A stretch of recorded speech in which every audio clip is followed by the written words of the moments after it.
Rev up your engines!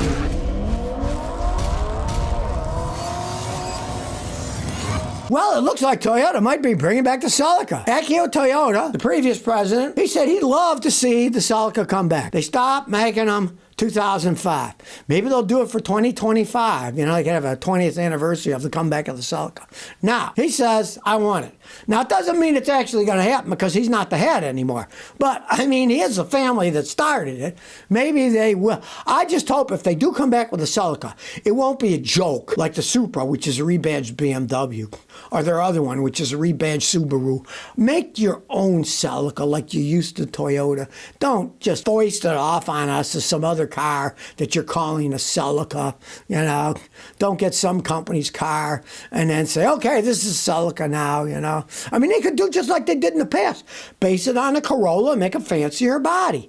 My Celica's a 94. It's just a Toyota Corolla with different body and suspension systems. Got the same engine as a Toyota, same transmission, same brakes. It even's got drum brakes in the back like the Corolla does. Hey, if you're going to do it, hey, please do it yourself, Toyota. Don't do another fake sports car like the Supra that's just a rebadged BMW. Make your own. I hope they do. It'd be cool to see if they start making Celicas. Hey, I don't know if they will, though, because sports cars are fading away. Less and less people are buying sports cars. There's only a limited market, which is why Toyota doesn't make the Supra but buys them from BMW.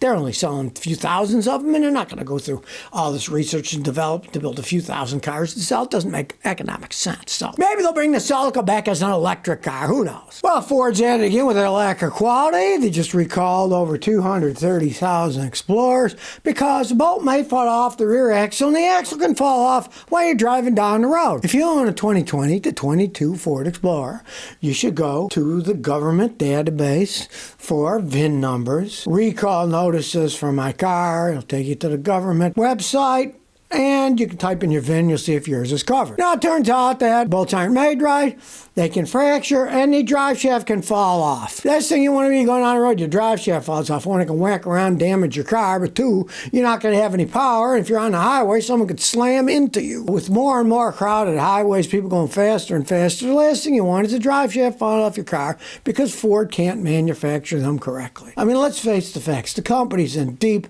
doo-doo. They're leading the United States in recalls. They have more recalls than any of the other companies. And they did last year, too. They're obviously not fixing their problem. You know, maybe one of the problems is their CEO, Jim Farley. Maybe they should get rid of him and get somebody who can actually shake the company up. His shaking is just making the car shake and fall apart more. Obviously, things aren't working too well with this guy. They need to fire him and put somebody else in. Whoever came to old Truman sign, the buck stops here. He was president, had to sign the buck stops here. He's the one that's ultimately responsible. Well, if Farley is, he should fire himself because they're doing a lousy job. Negotiating with the union workers too.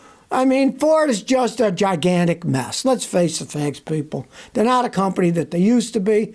They've been going downhill for a while, and since old Jim Farley took over, they seem to be doing even worse. Here's a warning from Oscar Robledo. He sent me an email about how he got ripped off at Discount Tires and how they treated him basically like scum. He says, Dear Scotty, recently took my L5 Nissan Sentra, got 4 tires, and my wife said, why don't you check the tires? They're supposed to be new. She kept insisting. So I looked and saw that the driver's rear tire didn't get replaced, although I paid for 4 tires. And I found 2 of the tires' lug nuts had been damaged off. I immediately drove back to the store. The manager didn't even apologize. The tire got replaced, but he handed me a coupon to a local shop to have the lug nuts replaced, because they didn't do that there. Now, I ended up buying a whole set of lug nuts and changed them out myself, because I don't trust these people anymore. It crossed my mind to write a letter to the company. Likely nothing will get done. I noticed a lot of high school kids working in these shops, probably overworked and underpaid, or perhaps just incompetent. Please tell people about this. I've had problems with the company myself in the past when I was in Houston, and the problem was exactly what you said.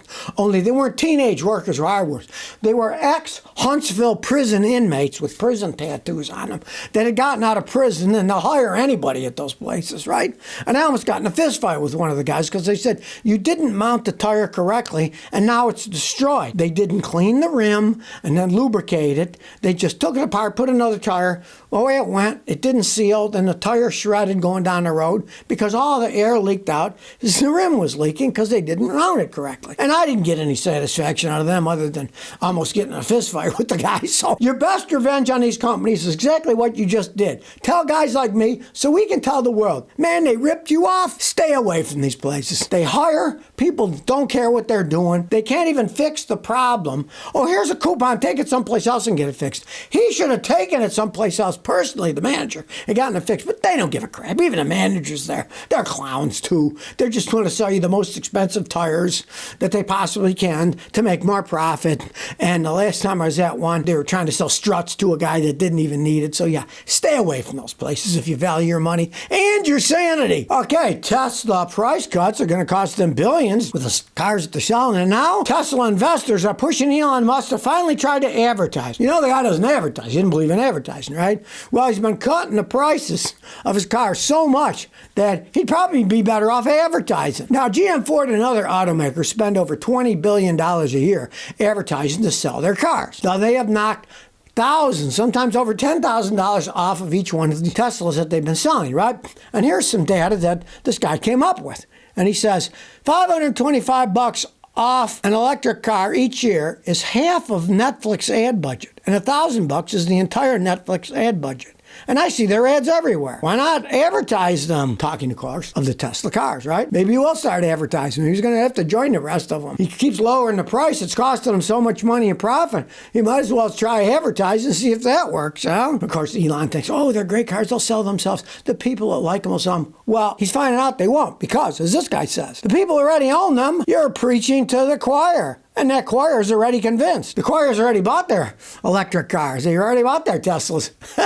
Now, he's going to have to get the message out to them or he's not going to be selling any cars. And Elon kind of broke down. Here's what he said in the meeting. I think what you're saying has some merit. And I believe in taking suggestions. We'll try a little advertising, see how it goes, he said. So, old Elon looks like he's going to join the advertising community to try to sell his crappy electric cars. Hey, we got advertisements for other kinds of crappy things. Why not his cars, too, you know? It comes down to it that unless you have a really high quality product that people really want, you're going to have to advertise because they're not going to sell themselves, right? Most products do have problems, and people buy them to see the problems, then they grumble. Well, it looks better if there's all these ads of people running around on TV saying how great their products are, how great their cars are, versus not saying anything and hoping that people will just buy them because as he's finding out, they won't, and he's having to lower the prices so low. Let's see if he starts to advertise. I can't wait to see Tesla ads on TV. See how crazy Elon Musk is? There might be some wild ads. Who knows? Here's an article I couldn't help reading and laugh, right? It says, U.S. is abandoning its leadership in fusion energy. U.S. House and Senate shortchanged with a funding shortfall, while the U.K. surges into the fusion energy lead. Okay, I laughed my butt off. I have a friend who's an Englishman who is a professor here in the United States. He moved from England to here. He spent his entire career trying to make fusion energy, and he told me a while back, Scotty, I don't think that we're ever going to have real fusion energy. Made my whole career on trying to make the fusion energy. He said, it's a good thing I got a job teaching here in the United States and I got a retirement because he said, I don't think they're ever going to make fusion reactors. It's too complex.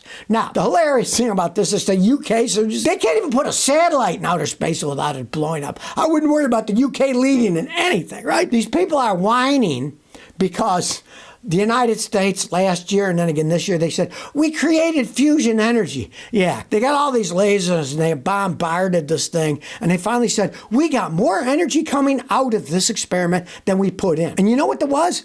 They got more energy coming out than they put in for 1/1000th of 1 second. And that energy was enough to run a toaster for a couple of hours. Anybody thinks fusion is the future. Regular old nuclear fission works fine. It's a technology we can use today. It doesn't pollute. They keep trying to talk about fusion's going to save the planet. Yeah, maybe 5,000 years from now, but not anytime in the near future. It is so hard to get them that hot, to get that much energy. You want to talk about something that's potentially totally unsafe. These things have to get to like millions of degrees to create electricity. What if that gets loose and starts melting everything, right? The regular ones, hey, you know, they're just making heat, steam, water, and generating electricity. They work perfectly fine. I don't know why they got this thing about fusion. And then, the UK is ahead of us. UK is ahead of us in anything. That country is falling apart. Anybody that worried about them coming up with an idea, I would be holding my breath for that one. So if you never want to miss another one of my new car repair videos, remember to ring that bell.